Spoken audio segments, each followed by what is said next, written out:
प्रत्येक शिवसैनिक हीच तोफ आहे. समोर या उडवून लावू. एक लक्षात घेतलं पाहिजे, सूड घ्यायचा आपल्याला, सूड. जर आपण खरा मराठी माणूस असेल, हा छत्रपती शिवाजी महाराजांचं आपण नाव सांगणारे मावळे आहोत, बाळासाहेब ठाकरेंचं नाव सांगणारे मावळे आहोत आपण.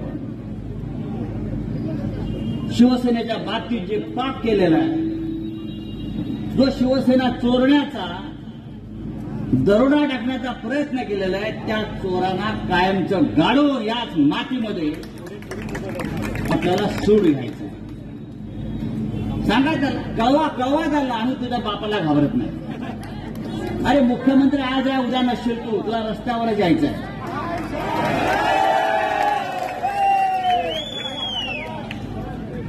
1 मे 2024च्या आधी तू मुख्यमंत्री नसशील, हा संजय राऊतचा शब्द आहे. मुख्यमंत्री कोण? आणि म्हणून आपल्याला खासदार सुद्धा शिवसेनेचा करायचा या मतदारसंघामध्ये, या लोकसभा मतदारसंघामध्ये. इकडे आमदार करायचा, इकडली महानगरपालिका आणायची आपल्याला.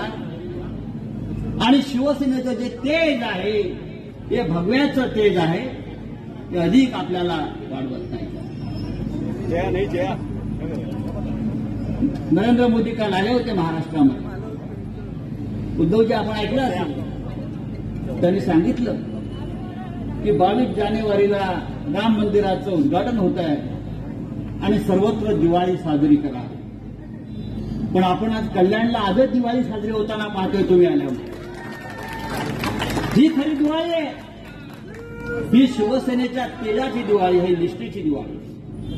मी आज इतकंच सांगतो, आज जे वातावरण संपूर्ण कल्याण लोकसभा मतदारसंघामध्ये आम्ही सगळ्यांनी पाहिलं. आणि जी आपण घोषणा देता ना सगळे, ती घोषणा तुम्ही खरी करून दाखवताय. उद्धव ठाकरे अंगार है, बाकी सब भंगार है.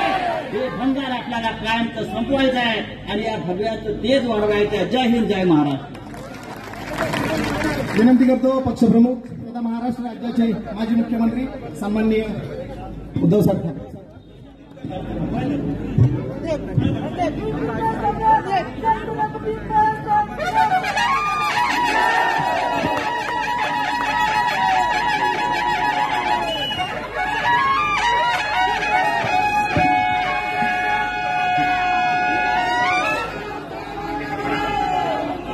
जमलेल्या माझ्या शिवसैनिक बांधवांनो, भगिनी आणि मातांनो,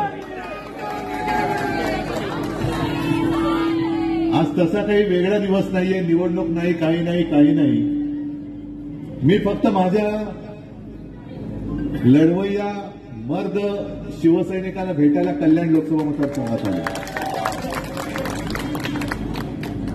आणि कार्यक्रम फक्त आणि फक्त शाखा भेटीचा होता. पण प्रत्येक ठिकाणी अशा सभाच झालेल्या आहेत. मग त्यापेक्षा एखादी जाहीर सभा लावली असती तर किती मोठी झाली असती. तशी ती लावणार आता. कल्याण लोकसभा मतदारसंघामध्ये लवकरच एक मोठी जाहीर सभा लावणार आहे. भगवा झेंडा तर फडत तो आहेच, पण ज्यांनी ज्यांनी भगव्याला कलंक लावलेले त्यांना गाडायचंय. त्यांनी गद्दारी केवळ शिवसेनेची नाही केली, तर गद्दारी शिवछत्रपतींच्या पवित्र भगव्याशी केलेली आहे. आणि भारतीय जनता पक्षाने हे पाप केलेले आहे.